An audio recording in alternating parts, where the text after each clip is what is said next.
बात अब बांग्लादेश की, जहां पर हालात दिन ब दिन बिगड़ रहे हैं। शेख हसीना की सत्ता के तख्ता पलट के बाद से पड़ोसी मुल्क में अशांति का माहौल है।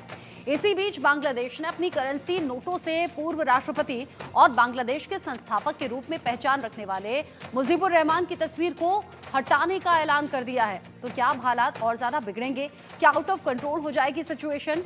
रिपोर्ट देखिए। देश में चरमपंथियों, कट्टरपंथियों ने आतंक मचा रखा है। हिंदुओं पर जुल्म की इंतहा कर दी गई है। शेख हसीना के शुभचिंतकों को चुन चुन कर मारा जा रहा है। नफरत और दुश्मनी की आग में यूनुस के चहेतों ने बांग्लादेश को बर्बादी के मुहाने पर ला खड़ा किया है।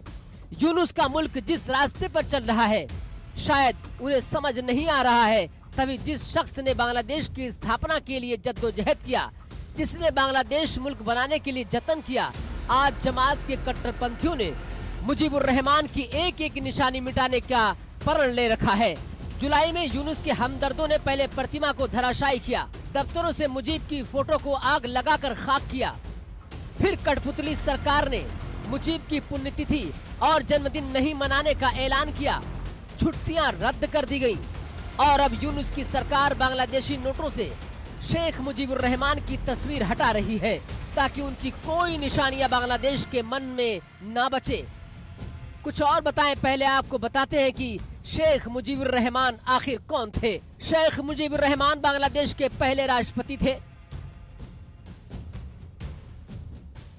17 अप्रैल 1971 से लेकर 15 अगस्त 1975 तक देश के प्रधानमंत्री भी रहे थे। उन्होंने बांग्लादेश को पाकिस्तान से आजादी दिलाने में बड़ी भूमिका निभाई थी। 15 अगस्त 1975 को शेख मुजीबुर रहमान की उनके घर में हत्या कर दी गई थी। शेख मुजीबुर रहमान बांग्लादेश की पूर्व प्रधानमंत्री शेख हसीना के पिता थे। उन्हें बंगबंधु के नाम से भी जाना जाता है और आज उन्हीं के खिलाफ बांग्लादेश की यूनुस सरकार साजिश रच रही है। बांग्लादेश अपने नोटों पर से शेख मुजीबुर रहमान की तस्वीर हटा रहा है। अब ढाका ट्रिब्यून ने बांग्लादेश के केंद्रीय बैंक के हवाले से बताया कि सरकार 20, 100, 500 और 1000 टका के बैंक नोटों से मुजीबुर रहमान की तस्वीर हटाने जा रही है। नए नोटों पर बंगबंधु शेख मुजीबुर रहमान की तस्वीर नहीं होगी।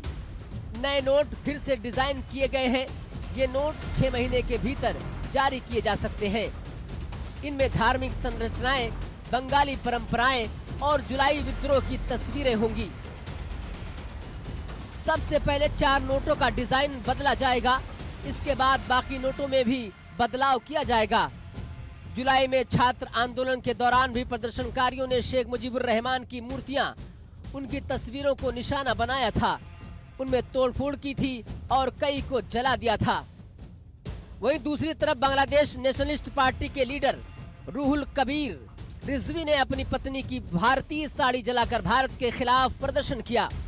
उन्होंने पार्टी के सभी कार्यकर्ताओं से सभी भारतीय प्रोडक्ट के बायकॉट की अपील भी की है।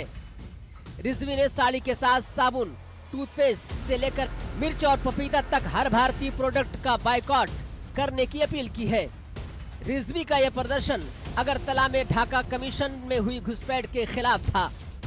ऐसे में सवाल यही उठ रहा है कि क्या बांग्लादेश की यूनुस सरकार कट्टरपंथियों के आगे कठपुतली बन गई है, जहां मोहम्मद यूनुस सरकार के सिर्फ मोहरे बन गए हैं, बाकी फैसला जमात के कट्टरपंथी ले रहे हैं।